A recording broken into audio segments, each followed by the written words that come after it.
আসন্ন টি-20 বিশ্বকাপের শেষ দিকের প্রস্তুতি সারছে সব দল। তার ব্যতিক্রম নয় ভারত কিংবা ইংল্যান্ড। ভারত এবং ইংল্যান্ড দুই দল একটা টি-20 সিরিজ খেলছে। এই টি-20 সিরিজের পরেই মূলত টি-20 বিশ্বকাপে খেলা শুরু হবে।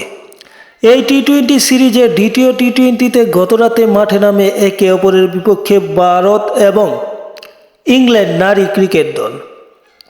ইংল্যান্ড প্রথমে ব্যাট করে নির্ধারিত 20 ওভারে 5 উইকেট হারিয়ে 168 রান সংগ্রহ করে। দলের হয়ে ফেয়েক ল্যাম্প তিনি মূলত 13 বলে অপরাজিত 39টি রান করেন। সেই বিনিময়ে 168 রান করতে পারে ইংলিশরা। পরবর্তীতে ইন্ডিয়া ব্যাট করতে নামলে ইন্ডিয়া এই ম্যাচটাতে তেমন ভালো করতে পারেনি। তারা নির্ধারিত 20 ওভারে 9 উইকেট হারিয়ে 142 রান সংগ্রহ করতে পারে।